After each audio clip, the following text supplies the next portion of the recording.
Assalamualaikum warahmatullahi wabarakatuh. Salam sejahtera, salam moderasi. Saudara-saudara sekalian, sebangsa dan setanah air, Indonesia adalah suatu negara yang heterogen. Sudah menjadi suatu takdir sosial bahwa kita diciptakan beragam.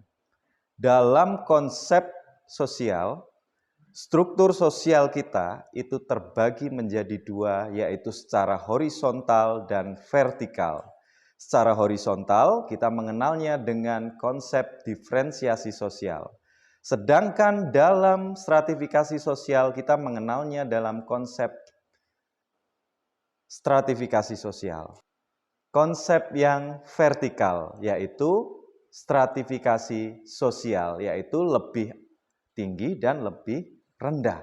Nah, yang kita bahas hari ini adalah tentang keberagaman heterogenitas sosial, di mana dalam posisi horizontal kita terkelompokkan dalam agama, ras, etnis, klan, gender, dan lain sebagainya.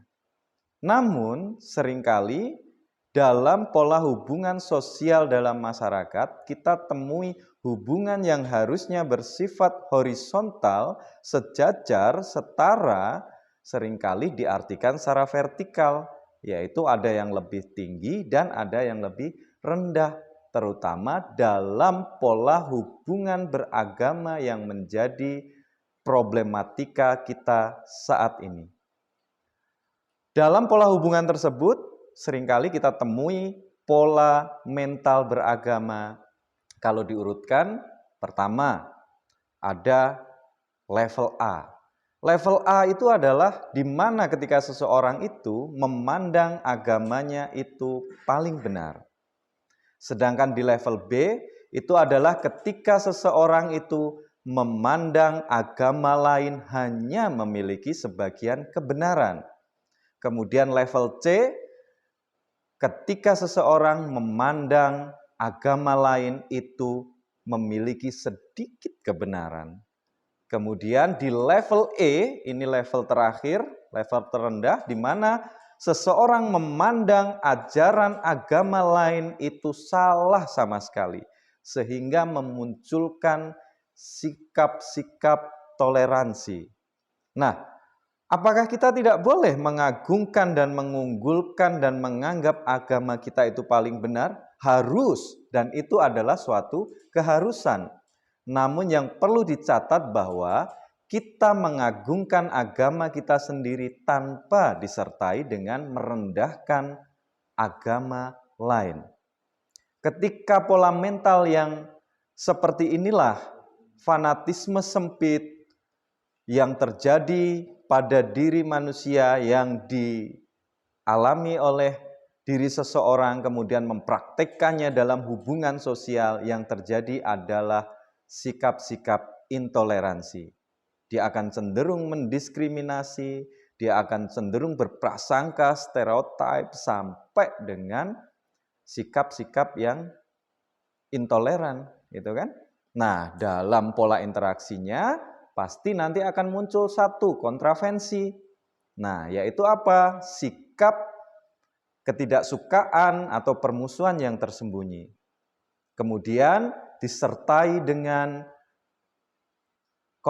kompetisi, persaingan. Nah, terjadi persaingan mungkin tidak hanya antar agama, tidak sekedar antar agama, tapi juga sudah seagama sendiri. Nah, awalnya kontravensi, kemudian terjadi kompetisi, persaingan, besar-besaran massa, dan lainnya.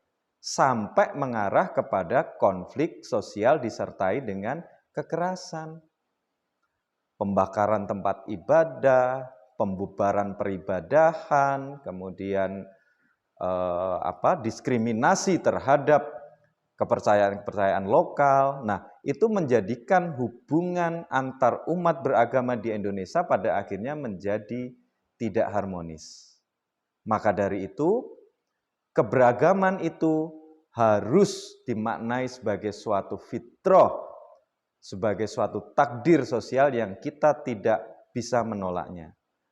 Mari kita sambut dengan sukacita keberagaman, perbedaan di antara kita tanpa ada intoleransi, diskriminasi, sampai dengan kekerasan antar manusia. Karena apa? Karena demi kemanusiaan itu.